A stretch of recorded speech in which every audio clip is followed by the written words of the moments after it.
America में corona संक्रमण को दोगुना होने में पिछले साल 21 दिन का वक्त लगा था, लेकिन हमारे देश में कोरोना संक्रमण इस समय 10 दिन में दोगुना हो रहा है, यानी कि स्थिति आउट ऑफ कंट्रोल। नमस्ते, मैं हूं मनीष अवस्थी, हाजिर हूं आपका अपना पसंदीदा कार्यक्रम देश का सवाल लेकर। दिल्ली में आज शनिवार रविवार को वीकेंड कर्फ्यू लगा दिया गया। वीकेंड लॉकडाउन शुक्रवार रात 10 बजे से सोमवार सुबह 5 बजे तक जारी रहेगा। दिल्ली में बढ़ते कोरोना मामलों को देखते हुए सीएम अरविंद केजरीवाल ने यह फैसला लिया। नई गाइडलाइंस के मुताबिक मॉल, जिम, स्पा को पूरी तरह बंद किया गया है। लोग वीकेंड में रेस्टोरेंट से होम डिलीवरी करा पाएंगे। वहीं शादी के लिए कर्फ्यू पास जारी किए जाएंगे, यानी कि ई पास जारी किए जाएंगे। वीकेंड कर्फ्यू में जरूरी सेवाओं को छूट भी मिलेगी। स्थिति जैसे हम देख रहे हैं, रोज केसेस बढ़ते जा रहे हैं। इस स्थिति को कंट्रोल करने के लिए दिल्ली सरकार ने कुछ निर्णय लिए हैं। आज एलजी साहब के साथ मीटिंग हुई थी और सबने मिलके ये निर्णय लिए हैं कि वीकेंड के ऊपर कर्फ्यू दिल्ली के अंदर लगाया जाएगा। इसका कारण ये है कि लगभग हफ्ते के दौरान, वर्किंग डेज के दौरान आदमी को अपनी कमाई करने के लिए जाना होता है, आदमी को अपने काम पे जाना होता है। लेकिन वीकेंड में अक्सर जो लोग निकलते हैं वो अपने एंटरटेनमेंट के लिए या दूसरी एक्टिविटीज के लिए निकलते हैं, जो कि कर्टेल की जा सकती है, जिसके ऊपर अंकुश लगाया जा सकता है। उससे बहुत ज्यादा लोगों को दिक्कत नहीं होनी चाहिए।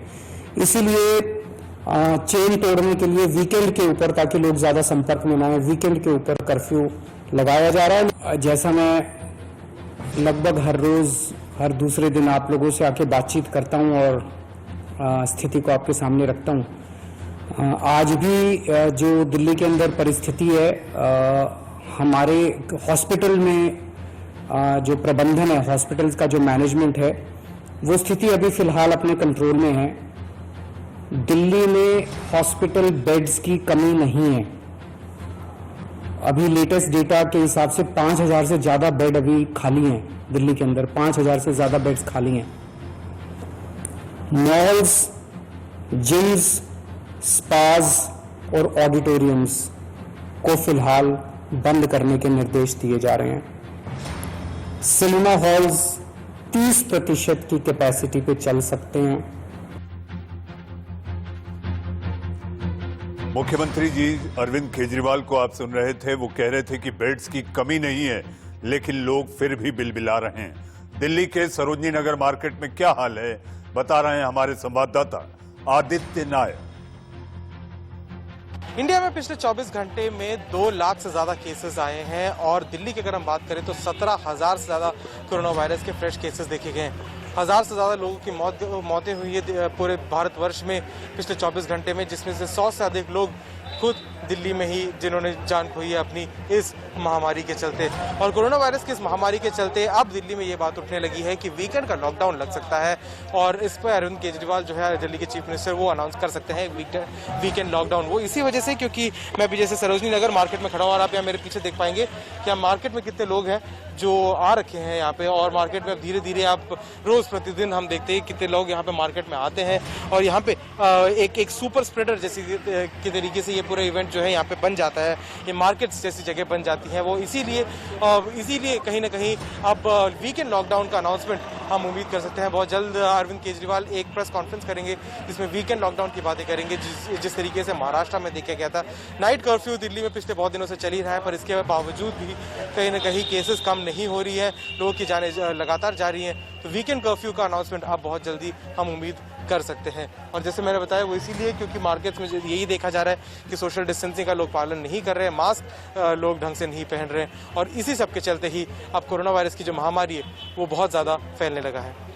कैमरा पर्सन पंकज के साथ मैं आदित्य नायर, इंडिया न्यूज़, दिल्ली। जी आप सुन रहे थे हमारे रिपोर्टर आदित्य नायर की रिपोर्ट। जी हाँ, कोरोना के अंधकार से एक नए भास्कर की उम्मीद है। जी हाँ, इस पर ताज़ा जानकारी के लिए कि आखिर दिल्ली में जो वीकेंड लॉकडाउन घोषित हुआ है यानी कि कोरोना कर्फ्यू, इसके क्या मानक होंगे, क्या मापदंड होंगे, कैसे लोगों को सावधानियां बरतनी होंगी और क्या क्या हिदायत है सरकार ने जो दी है, इस पर ताजा जानकारी के लिए हमारे साथ जुड़ चुके हैं सुमित दुबे।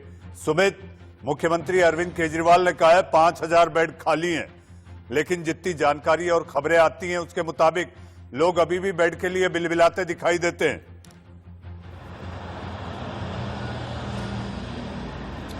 जी हाँ, बिल्कुल मनीष, और इसमें इस बारे में अगर कहा जा सके कि जो 5000 बेड खाली अरविंद केजरीवाल ने कहा है, वो जरूर कोरोना की जो हेल्पलाइन की जो एक दिल्ली सरकार की वेबसाइट है उस पर भी दिखाई देते हैं कि 5000 बेड खाली हैं। लेकिन समस्या ये है कि जब मरीज जाते हैं अस्पताल में तो उनको जल्दी में मरीज होता है, उसके तीमारदार जल्दी में होते हैं। एक अस्पताल में जाते हैं वहाँ बेड नहीं मिलता, दूसरे अस्पताल जाते हैं वहाँ बेड नहीं मिलता, तीसरे अस्पताल जाते हैं वहाँ बेड नहीं मिलता। तो समस्या ये है मनीष कि जब मरीज जहां रहने वाला है, जहां उसका घर है, जहां उसके पास के जो नज़दीकी अस्पताल है, वो सबसे पहले वहीं जाता है।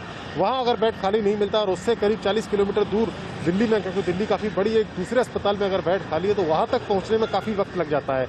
ये एक स्थिति है, जैसा अरविंद केजरीवाल ने खुद मेंशन किया कि हाँ, 1, 2, 3 जो प्राइवेट हॉस्पिटल्स हैं या उनके नज़दीकी जो हॉस्पिटल जिनमें वो अपने मरीज को एडमिट करना चाहते हैं घर वाले, वहाँ बेड खाली नहीं मिलता है, लेकिन दूसरी जगह पर बेड खाली है। तो ये एक थोड़ी सी कन्फ्यूजन की सी स्थिति है।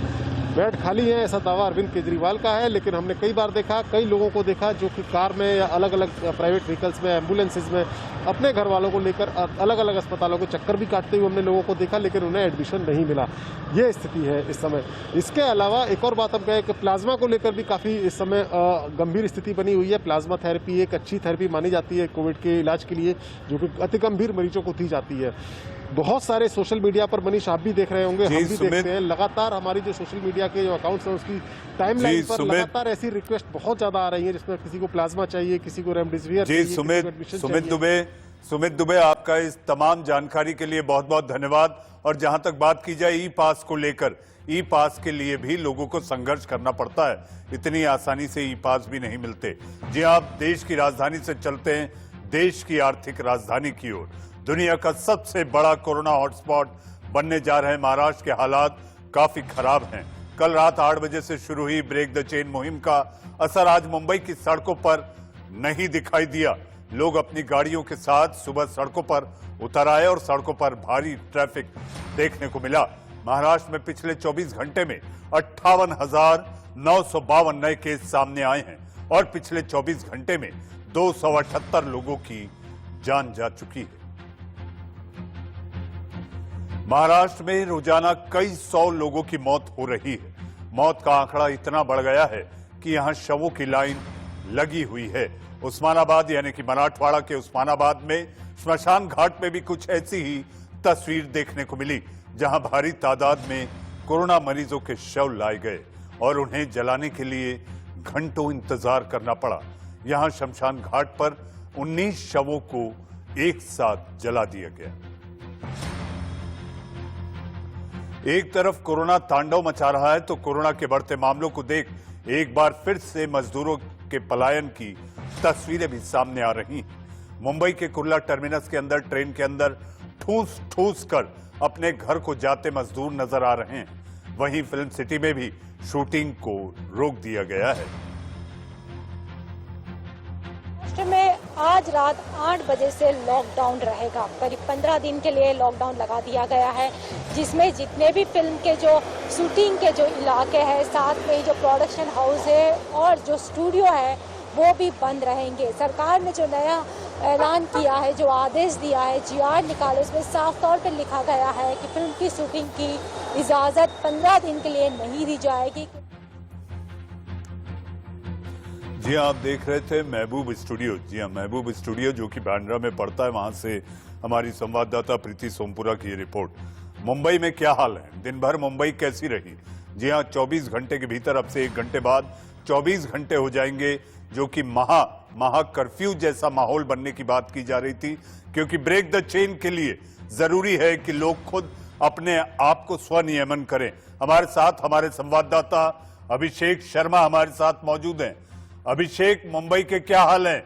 महाराष्ट्र की स्थिति लगातार बेकाबू होती जा रही है।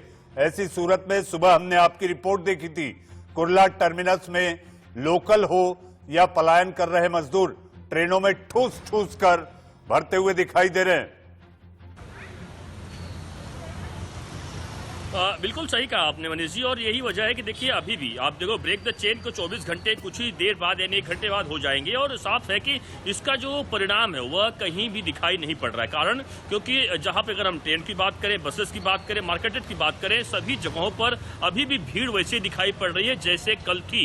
यानी कहीं पर भी उस तरीके से पालन नहीं हो पा रहा जैसे कि पालन होना चाहिए, और यह बड़ी चिंता की बात है। और इसीलिए तमाम व्यापारी जो हैं, जो दुकानदार हैं, जो कि सच में वह टैक्स भरते हैं, कई सारी चीजें होती हैं, उनका साफ साफ मांग है अगर सब कुछ सही से करना है तो लॉकडाउन जो चाहिए वो फुल लॉकडाउन लगाना चाहिए। मिनी लॉकडाउन का कोई मतलब होता नहीं है, और जो ब्रेक द चेन के नाम पर जो एक नई नियम बनाया गया है उससे कोई लाभ होता हुआ दिखाई नहीं पड़ रहा है। हालांकि अब देखना यह होगा कि क्या आज थोड़ी देर बाद जब पूरे महाराष्ट्र मुंबई की रिपोर्ट आएगी तो कितनी उसमें बढ़त देखी जाती है या कमी देखी जाती है, देखना होगा। लेकिन यह तो साफ है कि आने वाले कुछ ही दिनों में समझ में आ जाएगा कि जो ब्रेक द चेन का जो नया नियम लागू किया गया, क्या महाराष्ट्र में लोगों की संख्या या मरीजों की संख्या कम हो रही है या अधिक हो रही है, यह समझ में आ जाएगा। लेकिन जो तस्वीरें देखकर सामने आ रही, जो हमने दिन भर तमाम जगहों पर घूम घूम कर देखा, उससे भले ही मार्केट बंद है, तमाम जगहों भीड़ नहीं हो, लेकिन ताज्जुब की बात यह है कि ट्रेनें हो, बसेस हो, उसमें अभी भी वैसे भीड़ दिखाई, जैसे कि भीड़ कल दिखाई पड़ रही थी।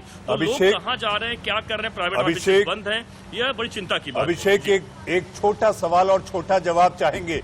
प्राणवायु, ऑक्सीजन की क्या स्थिति है? ऑक्सीजन की कमी की बात मुख्यमंत्री उद्धव ठाकरे ने कही थी, ऐसे में कुछ लोग सामने आए और उन्होंने ऑक्सीजन भी दिया है, लेकिन जो केंद्र से मदद चाहिए थी ऑक्सीजन को लेकर, क्या वो पहुंच पाई है?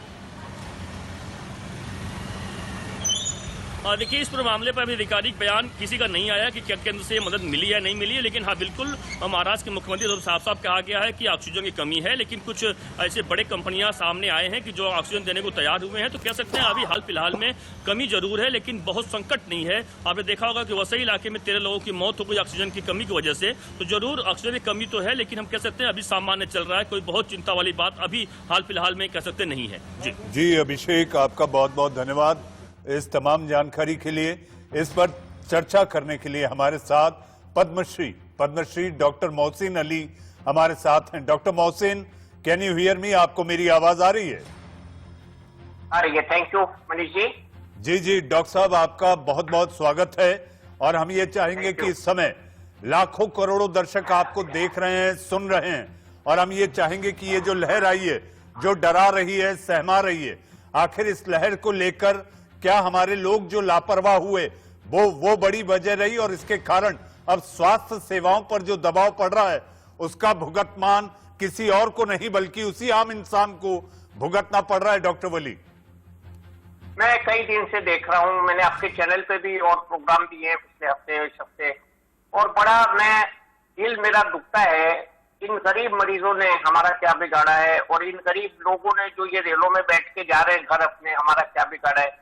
और हम लोगों की गलतियों की वजह से इनका जो 2 जून की रोटी जिसको ये लोग कहते हैं वो सफर कर रही है। ऐसे दृश्य पिछली बार देखने में आए थे और बहुत ही इरेगुलर तरीके से देखने में आए थे, लेकिन इस समय इन्होंने शायद सेंस कर लिया था 5-6 दिन पहले, और इन्होंने शुरू कर दिया अपने घर की तरफ निकलना। आज शायद सबसे ज्यादा भीड़ जो आप दिखा रहे हैं आज के विजुअल्स, उसमें सबसे ज्यादा भीड़ है। जब तक हम लापरवाही नहीं छोड़ेंगे, ऑलरेडी हमें बहुत ज्यादा नुकसान हो चुका है। इस समय शमशान में लकड़ियों की कमी पड़ गई है। मैं अपने देश के देशवासियों को जलता हुआ देख रहा हूँ, ऐसे दृश्य कभी नहीं देखे होंगे। इवन मास स्केल पे जब बहुत ज्यादा लाइव्स का लॉस होता है तब भी ऐसे दृश्य हमने नहीं देखने को मिले थे। कल लखनऊ का एक दृश्य दिखाया गया जिसमें करीब 100 चिताएं जलती हुई दिखाई गई थी, और वो जंगल की आग जैसे हमको दिखाई जाती है, जंगलों में लगती हुई आग, उस जैसे मिलता जुलता दृश्य था। दवाओं की कमी पिछले कोरोना में नहीं हुई थी, इस बार दवाएं नहीं मिल रही हैं। खासतौर से हम लोग आज पूरे दिन रेमडेसिविर की बात करते रहे हैं। इसके अलावा कल एक न्यूज देखी थी, टीके की चोरी कर ली किसी ने जयपुर से। मतलब ऐसे काम लोग कर रहे हैं जो बहुत शर्मनाक है। और ये लापरवाही और मास्क का न लगाना, ये इससे शुरू हुई है। हमारी लापरवाही यहाँ से शुरू हुई है। नवंबर के बाद से लोग भूल गए थे कि कोरोना है, हवा में भी है, हमारे चारों तरफ भी है। लोग खुले घूमने लगे, फिर हमने भीड़ इकट्ठी करी, हमने ट्रांसपोर्ट खोल दिया। अब कितने तकल्लुफ के बाद 2 दिन पहले प्राइम मिनिस्टर साहब के इंटरवेंशन से ये ऐलान हो सका कि 10वीं की परीक्षा स्थगित की जाए, 12वीं की परीक्षा पे अभी फिर 2 महीने बाद गौर होगा। तो हम ऐसे काम न करें। जिम को खोला, उससे बहुत नुकसान हुआ। जितनी भी भीड़ की जगहें थी, मार्केट थे, मंडियां थी, सब खोले गए, लेकिन कोरोना हमारे बीच में था, कोरोना रहेगा। ये भी कह रहे थे हम लोग, मना नहीं किया था इस तथ्य से कि कोरोना हमारे बीच में रहेगा, बल्कि प्रधानमंत्री जी ने भी अपनी स्पीचेस में कहा है हमें कोरोना के साथ जीना पड़ेगा।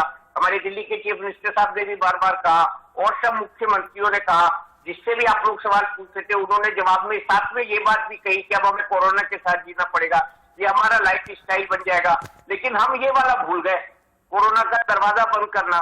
ये मेरा दरवाजा है नाक और दूसरा दरवाजा है मुंह, इन दोनों पे लॉकडाउन लगाना था, वो भूल गए। इसी तरह से अपने पैरों पे लॉकडाउन लगाना था, वो भूल गए। वो घर में रहने को मैं कहता हूँ।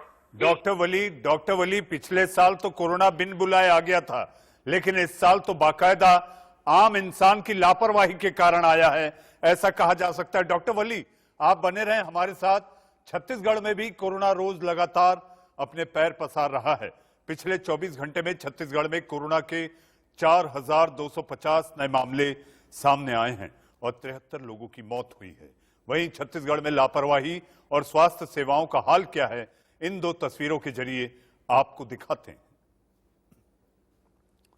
आपके टीवी स्क्रीन पर ये 2 तस्वीरें। पहली तस्वीर छत्तीसगढ़ के राजनांद गांव की है। यहां कोरोना से मारे गए लोगों के शवों को ढोने के लिए कूड़े की गाड़ियों का इस्तेमाल किया जा रहा है। ये तस्वीरें देखकर आप चौंक जाएंगे।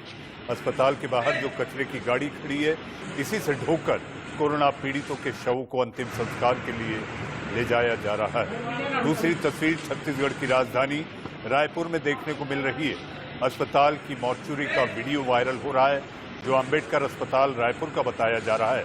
देखिए कैसे इस अस्पताल के शवगृह में हर जगह लाशें ही लाशें पड़ी हैं, स्ट्रेचर पर लाशें हैं, जमीन पर लाशें हैं। शवगृह का हर कोना लाशों से भरा हुआ है।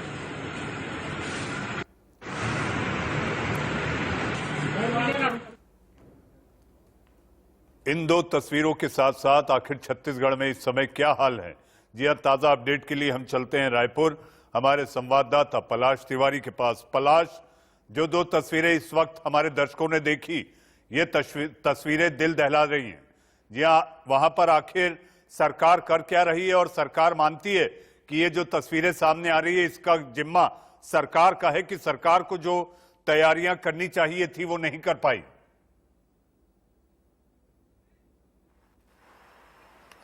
जी मनीष जी, देखिए सरकार की अगर बात की जाए तो सरकार जो है वो जब सरकार को सख्ती से कदम उठाना था उस वक्त सरकार जो है सुस्त नजर आई।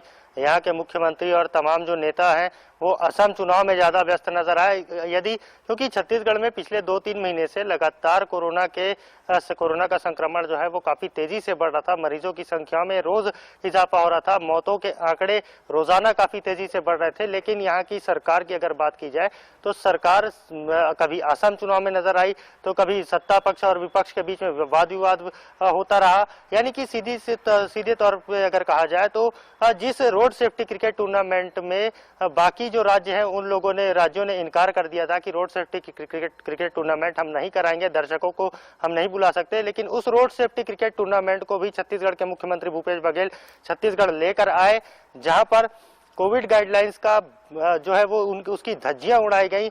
लगातार जो है वो स्टेडियम में काफी दर्शकों की भीड़ बनी रही और खुद मुख्यमंत्री भी 2 मैच देखने पहुंचे थे इस दौरान पे, जहां पर जिसके बाद से ही छत्तीसगढ़ की जो स्थिति है कोरोना को लेकर वो अनियंत्रित होती हुई नजर आई और जिसके बाद शासन प्रशासन की कहीं ना कहीं आंख खोली और आज आखिर छत्तीसगढ़ की राजधानी रायपुर समेत 15 ऐसे जिले हैं छत्तीसगढ़ में जो वापस लॉकडाउन की मुसीबत को झेल रहे हैं। छत्तीसगढ़ में कोरोना का कोहराम की तस्वीरें आपने देखी। देश के सवाल में अपनी चर्चा की ओर आगे बढ़े। कोरोना संकट पर चर्चा पर हम आगे बढ़ेंगे, उससे पहले इस वक्त की बड़ी खबर दिलीप घोष पर चुनाव आयोग का प्रतिबंध। पश्चिम बंगाल बीजेपी अध्यक्ष दिलीप घोष 24 घंटे प्रचार पर लगाई गई रोक, विवादित बयान को लेकर प्रतिबंध लगाया गया। इस वक्त की बड़ी खबर आज शाम से लेकर कल शाम 7 बजे तक लगा बैन। कूच बिहार फायरिंग पर दिया था विवादित बयान। दिलीप घोष बीजेपी के प्रदेश अध्यक्ष पश्चिम बंगाल के, उन पर 24 घंटे की रोक। पहले पश्चिम बंगाल की मुख्यमंत्री ममता बनर्जी पर लगी थी रोक, अब नंबर आया है दिलीप घोष। जी हां, फिर वापस लौटते हैं अपने मुद्दे की ओर। जी हां, जो देश का सवाल बना हुआ है, पूरे देश में कोरोना की रफ्तार बेकाबू हो चुकी है। लोगों को अंतिम संस्कार के लिए श्मशान और कब्रिस्तान में काफी इंतजार करना पड़ रहा है। आइए देखिए हमारी ये रिपोर्ट।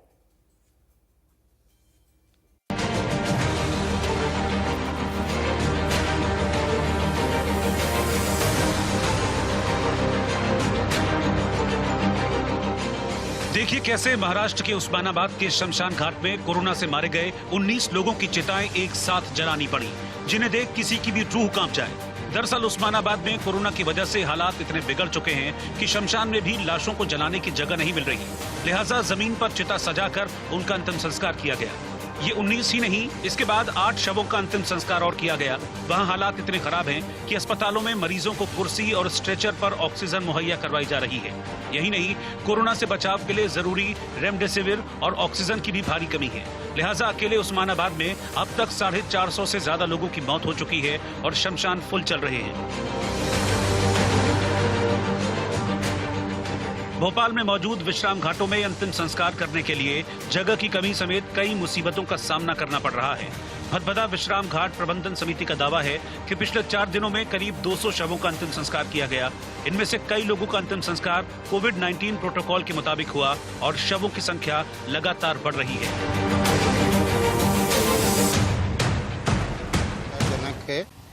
चूंकि ये जैसे 84 का गैस कांड है, वही स्थितियां पुनः निर्मित हो रही हैं।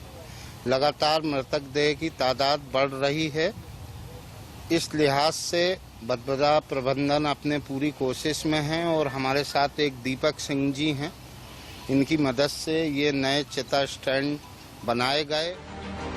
दिल्ली के निगमबोध घाट का आलम यह है कि शवों का अंतिम संस्कार करने के लिए लोगों को घंटों इंतजार करना पड़ रहा है। यहाँ एक साथ 4 चिताएं जल रही हैं और 5वीं जलने के लिए इंतजार में है। निगमबोध घाट की पार्किंग में कई एम्बुलेंस खड़ी नजर आईं, जिसमें कोरोना से मारे गए लोगों के शव इंतजार में थे। आमतौर पर यहाँ रोज करीब 50 से 60 शवों की अंत्येष्टि होती है, लेकिन अब ये संख्या बढ़कर 80 पहुंच गई है।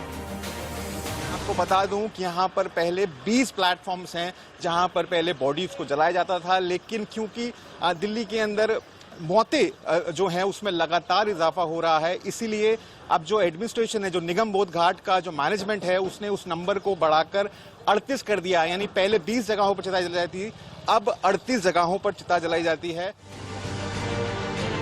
कुछ ऐसा ही हाल दिल्ली गेट कब्रिस्तान का है, जहां जेसीबी मशीनों से एक के बाद एक कब्रें खोदी जा रही हैं।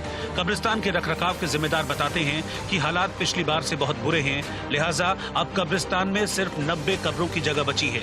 अगर इसी रफ्तार से शव आते रहे तो 10 दिन से भी कम वक्त में ये कब्रिस्तान भर जाएगा।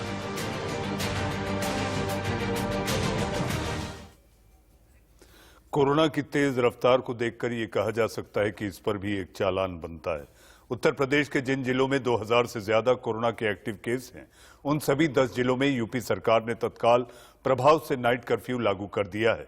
नाइट कर्फ्यू रात 8 बजे से सुबह 7 बजे तक लागू रहेगा। 10 जिलों में लखनऊ, प्रयागराज, वाराणसी, कानपुर, गौतम बुद्ध नगर, गाजियाबाद, मेरठ, गोरखपुर शामिल हैं। जी हां, इस वक्त सीबीएसई बोर्ड के बाद अब यूपी बोर्ड ने भी हाई स्कूल और इंटरमीडिएट की परीक्षा 20 मई तक स्थगित कर दी है। साथ ही परीक्षा कब करवाए जाए, इसका फैसला मई के पहले सप्ताह में किया जाएगा। इसके साथ ही विश्वविद्यालय और महाविद्यालय की परीक्षा भी 15 मई तक के लिए स्थगित कर दी गई है। इसकी जानकारी यूपी के शिक्षा मंत्री दिनेश शर्मा ने दी। इस वक्त की बड़ी खबर मध्य प्रदेश के शिवपुरी में कोरोना मरीज का ऑक्सीजन सपोर्ट सिस्टम हटाने की तस्वीरें सामने आई हैं। जिला अस्पताल की ये पूरी घटना सीसीटीवी में कैद हो गई। तस्वीरों में दिख रहा है कि आइसोलेशन वार्ड में एडमिट कोरोना संक्रमित मरीज का ऑक्सीजन सपोर्ट हटाया गया, जिसके बाद मरीज ने दम तोड़ दिया और एक शख्स ऑक्सीजन सिलेंडर ले जाते हुए दिख रहा है। आपके टीवी स्क्रीन पर ये बर्बरता, जैसे ही मरीज का ऑक्सीजन सपोर्ट हटा उसकी मौत हो गई। वीडियो सामने आने के बाद इस कोरोना संक्रमितों का मर्डर करार दिया जा रहा है।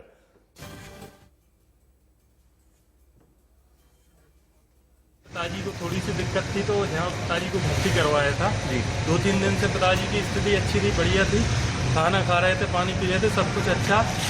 क्या हुआ, इनने रात में लगभग जितने बजे की इनने ऑक्सीजन हटा दी, जो डॉक्टरों की ड्यूटी थी उनने ऑक्सीजन हटाई, तो उनको तड़पते रहे वो। सुबह उनका फ़ोन आया मेरे पास, सुबह फ़ोन आया उनका, तो उसके बाद में फिर मैं आया दौड़ते मैंने ऑक्सीजन लगाई। ऑक्सीजन मैंने उनसे, नर्सों से बोला, डॉक्टरों से, सर ऑक्सीजन लगाइए, पिताजी तड़प रहे हैं। नहीं, हम नहीं लगाएंगे। उनने नहीं लगाया, मैंने लगाया और 10-15 मिनट में उनके प्राण निकल गए। इनने ऑक्सीजन हटाई है उनकी, इस कारण उनकी मृत्यु हुई है। सुरेंद्र शर्मा जी के पुत्र दीपक का बेहद गंभीर आरोप है कि रात में 11 बजे ऑक्सीजन सपोर्ट हटा लिया गया और ड्यूटी डॉक्टर राहुल झूठ बोल रहे हैं कि ऑक्सीजन सपोर्ट हटा ही नहीं गया, जबकि अन्य लोग भी पुष्टि कर रहे हैं, सारे लोग बता रहे हैं कि पोर्टेबल यूनिट को वहाँ से हटा लिया गया था। झूठ बोलना, लापरवाही करना, किसी की जान से खेलना, ये बेहद गंभीर मामला है। मैंने CMHO शिवपुरी और मेडिकल कॉलेज के डीन दोनों को इस गंभीर घटनाक्रम से अवगत करा दिया है। वो इस समय कमिश्नर कॉन्फ्रेंस में है, VC से फ्री होकर के उस प्रकरण की जांच करेंगे, ऐसा उन्होंने मुझसे कहा है। और इस प्रकरण को मैं स्वास्थ्य मंत्री जी के संज्ञान में भी लाऊंगा। इस भयावह दौर में एक आम इंसान को जरूरत है सिस्टम के सपोर्ट की, और आपने ये तस्वीरें देखी कि सपोर्ट सिस्टम हटा लिया गया।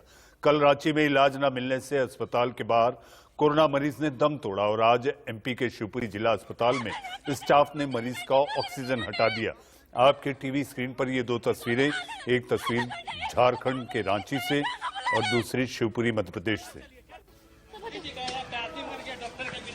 मंत्री जी यहाँ पे डॉक्टर चिल्लाते रह गए, डॉक्टर चिल्लाते रह गए, कोई डॉक्टर नहीं आया, कोई डॉक्टर नहीं आया, कोई डॉक्टर नहीं आया।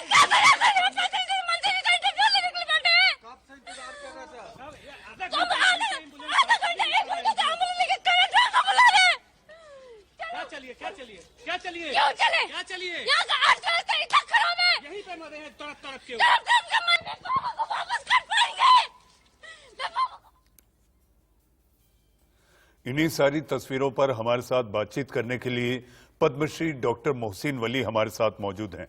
डॉक्टर साहब, आप लगातार ये तस्वीरें देख रहे थे, मुझे लगता है कि आपका दिल भी पसीज गया होगा कि आखिर किस मोड़ पर लाकर इस कोरोना ने खड़ा किया है।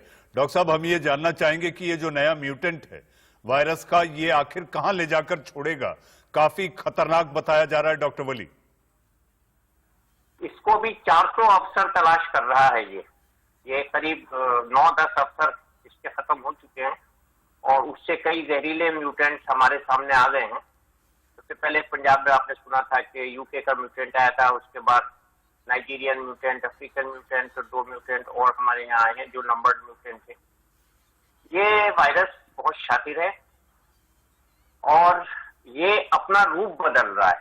इसको कुछ लोगों ने बहरूपिया का भी नाम दे चुके हैं, लेकिन ये जो तस्वीरें आप दिखा रहे हैं, ये मैं कल से देख रहा हूँ, ये बहुत विचलित करने वाली हैं। मुझे ऐसा लग रहा है मेरी बहन ने अपना पिता खो दिया।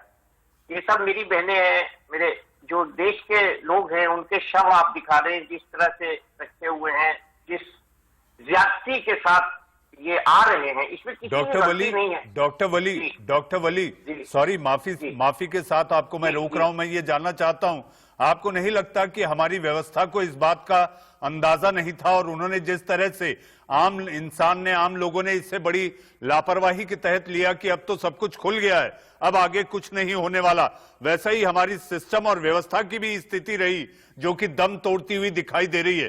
काश कि इस बात का अंदेशा और अनुमान लगाया गया होता, तो मुझे ऐसा लगता है कि ये जो हालात हो रहे हैं कि व्यवस्था चरमराई हुई है, सिस्टम दम तोड़ रहा है, ये होने से हम बच पाते।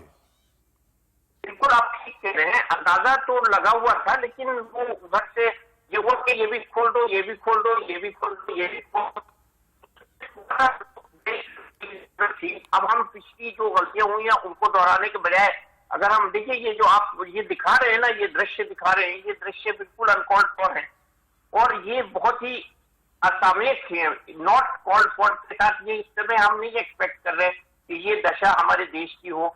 अभी बहुत से बच्चों को वो प्रकरण भी हमें इस प्रोग्राम में बता देना चाहिए, कोरोना हो रहा है और ये सब लापरवाही का नतीजा है। और अभी आज मैं ये ट्रेंड देख रहा हूँ कि लापरवाही से हट के ज्यादा जोर इस पे दिया जा रहा है कि साहब कोरोना म्यूटेट कर जाए।